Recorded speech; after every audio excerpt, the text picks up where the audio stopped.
Address to Parliament, UK Prime Minister Boris Johnson announces a new series of measures to combat the spread of the pandemic. Johnson said that the United Kingdom is at a perilous turning point and must act. Listen in to what the British Prime Minister had to say. The government will introduce new restrictions in England.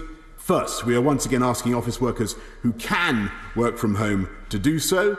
In key public services and in all professions where home working is not possible, such as construction or retail, people should continue to attend their workplaces. And like government, this House will be free to take forward its business in a COVID-secure way, which you, Mr. Speaker, have pioneered.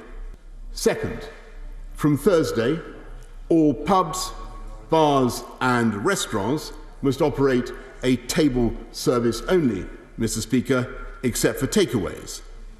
Together with all hospitality venues, they must close at 10 p.m. The new restrictions for England include the cutting down of the number of people at weddings, bans on indoor team sports, a return of working from home, and strict fines for not adhering to wearing masks. With millions across the United Kingdom already under some form of COVID-19 restriction, Johnson's new measures stop just short of another complete lockdown, just weeks after urging people to start returning to workplaces. The UK Prime Minister advised people to stay at home if they can. Johnson also warned that the restrictions may continue for the next 6 months. It is unclear whether these new measures will be enough to tackle Britain's second wave. Many government scientists have warned that new cases could reach nearly 50,000 per day by mid-October. But residents believe that the measures will not make a big difference.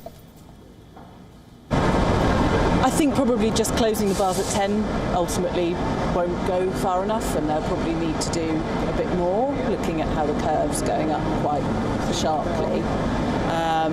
So yeah, maybe it's a little step in the right direction, but they might need to do more later, I think. I don't think it'll make a big difference, to be honest.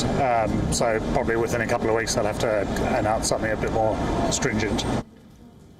Opposition leader Keir Starmer lambasted Johnson's leadership, especially over the failings in testing. The United Kingdom currently has the worst COVID-19 death toll in Europe, with the economy struggling to recover from the impact of the pandemic.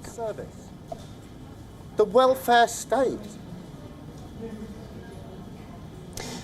We are being joined by our London Bureau Chief, Mandy Clark, for more on this story. Good evening to you, Mandy. As the UK is facing a serious increase in the number of COVID cases now, Johnson is announcing new measures to stop the spread. Now, these may just fall short of another complete nationwide lockdown. Yes, but I think people were surprised that he didn't go further, to be honest, because the stark warning that we heard from the senior government scientists and advisors saying that if not serious measures were to put into place, then we could get cases as much as 50,000 cases per day by next month. So the nation was really prepping for perhaps a much greater restrictions. Now, and as you heard some people say, a pub closing at 10 o'clock, is that really going to stop the spread? That's yet to be seen. The other thing it seems that he's balancing is business. They want to keep business as open as much as possible. So the hospitality sector is huge for the British economy. He wants to keep that open. But what's interesting is they're refusing to continue the furlough scheme. So we could see by the end of October millions of people losing their jobs, because right now they have government support that continues to pay for them. So it seems a half measure. But what was also interesting, hidden in his whole announcement, is that we could see military on the street. He did say if there's not enough police, we could have the military support them.